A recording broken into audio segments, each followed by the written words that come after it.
کے پائلٹ 6 مہینے سے ٹریننگ کر رہے ہیں چین میں F-35 فائٹرز پہ. اگلے سال تک وہ لانے کی کوشش کر رہے ہیں 5th جنریشن ایئر کرافٹ. کر لو بات, یعنی ایک فرٹیچر ملک آپ سے آگے نکل گیا.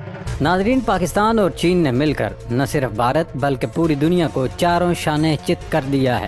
چین نے پاکستان کو JF-17 اور J-10C لڑاکا طیاروں کا باپ دینے کا اعلان کر دیا ہے. صرف یہی نہیں بلکہ چین پاکستان کو ایسی میزائل ٹیکنالوجی دینے جا رہا ہے جس سے پوری دنیا میں کسی بھی مقام کو صرف آدھے گھنٹے میں نشانہ بنایا جا سکتا ہے.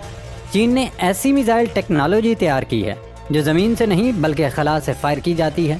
جی ہاں, چین نے اسپیس سسٹم سے فائر کرنے والا میزائل تیار کر لیا ہے اور اب بھارت کو سبق سکھانے کے بعد چین پاکستان سے اتنا خوش ہے کہ اس نے یہ ٹیکنالوجی پاکستان کے ساتھ شیئر کرنے کی بھی حامی بھر لی ہے. پاکستان کے بعد اب اگلے چند روز میں چین بھارت جنگ چھڑنے جا رہی ہے, کیونکہ چین نے بھارت سے اروناچل پردیش نہ صرف مانگ لیا ہے بلکہ اس کا نام بھی تبدیل کر کے چینی نام رکھ دیا ہے. انڈیا کی صورتحال یہ ہے کہ ایک طرف لائن آف کنٹرول پر بھارتی فوجی چوکیاں اور مورچے چھوڑ کر بھاگ نکلے ہیں. ان تمام پوسٹوں پر اس وقت پاکستان آرمی نے قبضہ کر رکھا ہے. دوسری طرف چین آگے بڑھ کر اروناچل پردیش انڈیا سے لینا چاہتا ہے, تو تیسری جانب بنگلہ دیش بھی مودی سرکار سے تمام حساب چکانے میں مصروف ہے. مودی جی اس قدر بکھلائے ہوئے ہیں کیونکہ ان پر اپوزیشن اور میڈیا کا دباؤ بڑھتا جا رہا ہے. بھارتی صحافیوں نے مودی کو کشمیر فروش کا لقب دے دیا ہے. انڈین میڈیا کے غیر جانبدار صحافی سوال اٹھا رہے ہیں کہ نریندر مودی نے ٹرمپ کے ساتھ کن شرائط پر سیز فائر کیا. کیا شملہ معاہدے کے خاتمے کے بعد اب مودی کشمیر پاکستان کی جولی میں ڈالنے جا رہے ہیں؟ پاک بھارت DGMOs کے درمیان ہاٹ لائن پر تیسرا رابطہ ہوا جس میں فی الحال سیز فائر کی مدت بڑھانے پر اتفاق کیا گیا ہے, لیکن پاکستان نے واضح کر دیا ہے کہ سیز فائر کی آڑ میں اگر انڈیا نے رہائشی آبادی کو نشانہ بنانے کی کوشش کی تو پھر ایسا جواب آئے گا کہ مودی اور اس کے حواری یاد رکھیں گے. انڈین میڈیا اب جھوٹی خبریں اور افواہوں کو پھیلا کر اپنی عوام کو ٹھنڈا کرنے کی ناکام کوشش کر رہا ہے. انڈین نیوز چینل نے تازہ ترین یہ دعویٰ کر دیا ہے کہ انڈین فضائیہ نے پاکستان نے پھر میزائل داغے اور اس بار کوئٹہ میں واقعی پاکستان کی ایٹمی تنصیبات کو تباہ کیا گیا ہے. اس حملے کے بعد نہ صرف کوئٹہ بلکہ پورے بلوچستان میں تابکاری مواد خارج ہو رہا ہے جس سے بڑے پیمانے پر اموات ہوئی ہیں اور بلوچستان تباہ برباد ہو گیا. حالانکہ حقیقت یہ ہے کہ یہ خبر سراسر جھوٹی اور بے بنیاد نکلی. پاکستان میں ایسا کوئی حملہ نہیں کیا گیا.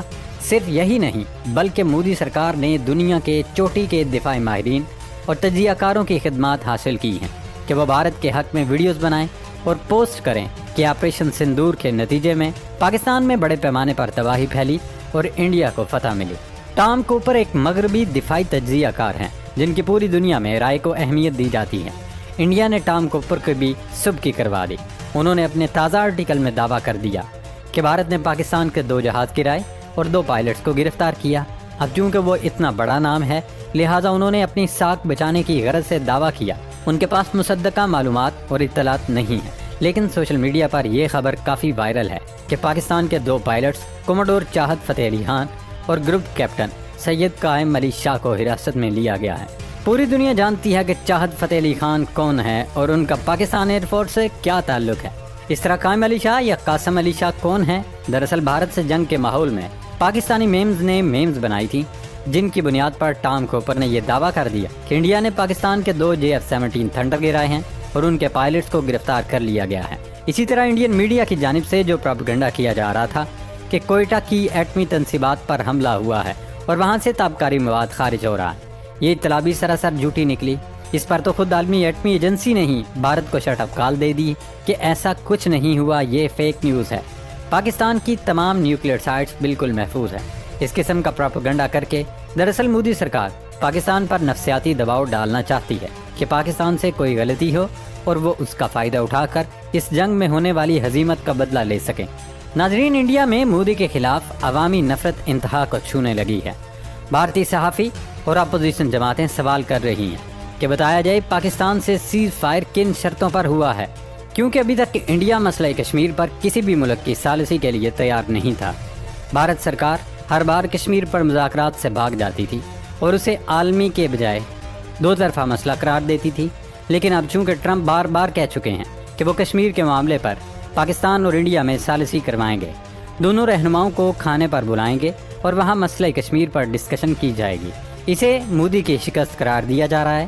خاتون بھارتی تجزیہ کار مینو جین نے ایک پروگرام میں بھارتی وزیر اعظم نریندر مودی پر تنقید کرتے ہوئے کہا کہ رافیل طیاروں کی ناکامی اور پاکستان کے ہاتھوں بری طرح ذلیل ہونے سے بچنے کے لیے بھارتی وزیر اعظم نریندر مودی نے امریکی صدر ڈونلڈ ٹرمپ سے خفیہ رابطہ کیا۔ یعنی حقائق یہی ہیں کہ مودی نے گھٹنے ٹیک لیے ہیں اور بھارتی فوج کی کمزوری دنیا کے سامنے ظاہر ہو گئی۔ تجزیہ کار مینو جین کا کہنا ہے کہ اس سے پہلے کبھی بھی کشمیر کے تنازع پر کسی تیسرے فریق کی بات نہیں ہوئی تھی، لیکن اب عملاً شملہ معاہدہ ختم ہو چکا ہے کیونکہ ایک تیسرا فریق یعنی امریکہ کشمیر پر ثالثی کے لیے سامنے آ گیا ہے۔ کیا کشمیر کو پاکستان کے حوالے کرنے کی تیاری تو نہیں ہو رہی؟ ناظرین، پاک بھارت جنگ کے بعد اب چین نے بھارت پر حملہ کرنے کی منصوبہ بندی کر لی ہے۔ چین نے بھارتی ریاست اروناچل پردیش کے مختلف مقامات کے نام تبدیل کر کے ان کے چائنیز نام رکھ دیے۔ چین کی وزارت خارجہ کی جانب سے جاری بیان میں کہا گیا ہے کہ زنگنان یعنی اروناچل پردیش تاریخی، جغرافیائی اور انتظامی اعتبار سے چین کا حصہ ہے، جبکہ ناموں کی تبدیلی چین کے خود مختار انتظامی دائرہ اختیار کے تحت کی گئی ہے۔ چین کا مزید کہنا ہے کہ ان مقامات کو چینی نام دینا چین کا داخلی معاملہ ہے۔ ایسا کرنے کا مقصد خطے میں تاریخی اور ثقافتی شناخت کو اجاگر کرنا ہے۔ اس سے قبل بھی گزشتہ سال اپریل میں چین نے اروناچل پردیش کے 30 مقامات کے چائنیز نام رکھے تھے۔ بھارت نے چین کے اقدام پر ہلکی پھلکی مذمت کی ہے، لیکن اب انڈیا بھی جانتا ہے کہ وہ چین سے پنگا لینے کی پوزیشن میں نہیں ہے، کیونکہ پاکستان نے چین کی صرف 10% ٹیکنالوجی نے ہندوستان کی اینٹ سے اینٹ بجا ڈالی ہے۔ اگر چین سے پنگے بازی کی تو وہ اپنی 100% ٹیکنالوجی کے ساتھ ہمارا کیا حال اور حشر کرے گا۔ چین نے اپنی جنگی حکمت عملی میں جدید ٹیکنالوجی کا استعمال کرتے ہوئے بھارت کو ایک نیا دھچکا پہنچایا ہے۔ اطلاعات کے مطابق چین نے ایسا ہتھیار تیار کر لیا ہے جو زمین پر کسی بھی مقام کو صرف 30 منٹ میں تباہ کر سکتا ہے اور دنیا کا کوئی بھی دفاعی نظام اسے روک نہیں سکتا۔ یہ چین کا ہائپرسونک ویکل گلائڈ نیا ایسا خلائی میزائل جو روایتی جنگ کے تمام اصول بدلنے والا ہے۔ یہ ایک ایسا ہائپرسونک میزائل ہے جو زمین کے گرد مدار میں داخل ہوتا ہے اور پھر خلا سے کسی بھی وقت کسی بھی مقام پر حملہ کر سکتا ہے، چاہے وہ واشنگٹن ہو، دہلی ہو یا پیرس۔ اس کی رفتار آواز سے 5 گنا زیادہ ہوتی ہے اور زمین پر موجود ریڈار سسٹمز اسے پکڑ ہی نہیں سکتے۔ یعنی امریکہ، بھارت یا یورپ کی ڈیفنس شیلڈز جو عام حملوں کے خلاف تیار کی گئی ہیں، اس ہتھیار کے آگے بے بس ہیں۔ ویسے بھی بھارت نے جو روس کا S-400 ایئر ڈیفنس سسٹم لگایا تھا، اسے تو پاکستان نے ہی تہس نہس کر کے نہ صرف بھارت بلکہ روس کو بھی بتا دیا کہ یہ ٹیکنالوجی آؤٹ ڈیٹڈ ہو چکی ہے۔ پاکستان اور بھارت کی اس جنگ میں سب سے زیادہ فرانس کی ساکھ متاثر ہوئی۔ انڈونیشیا نے فرانس سے جو رافیل طیارے خریدنے کی ڈیل کی تھی، اس نے اب اس پر نظر ثانی کرنے کا عندیہ دیا ہے، جس پر فرانسیسی صدر میکرون نے انڈونیشیا کا دورہ کرنے کا اعلان کر دیا ہے کہ وہ جا کر انہیں سمجھائیں مسئلہ رافیل طیاروں میں نہیں بلکہ بھارت کے پائلٹس کی نا تجربہ کاری کا تھا۔ خیر، معاملہ جو بھی ہو، اب جیسے ہی چین سے پاکستان کو J-35 اور یہ ہائپرسونک میزائل ملے گا تو پھر پاکستان کا ناقابل تسخیر دفاع مزید مضبوط ہو جائے گا۔ امریکی فوجی ماہرین نے چین کے اس میزائل کو کولڈ وار کے بعد امریکہ کے لیے سب سے بڑا خطرہ قرار دیا ہے۔ یہ تک کہا جا رہا ہے کہ چین کی جانب سے اس ٹیکنالوجی کی پاکستان منتقلی کے ساتھ ہی جنوبی ایشیا میں طاقت کا توازن بدل جائے گا۔ اس میزائل ٹیکنالوجی کا اعلان دراصل چین کی طرف سے نہ صرف بھارت بلکہ مغربی طاقتوں کو بھی ایک پیغام ہے کہ ہم صرف سمندروں، زمین یا ہوا میں نہیں، اب خلا میں بھی غالب آ چکے ہیں۔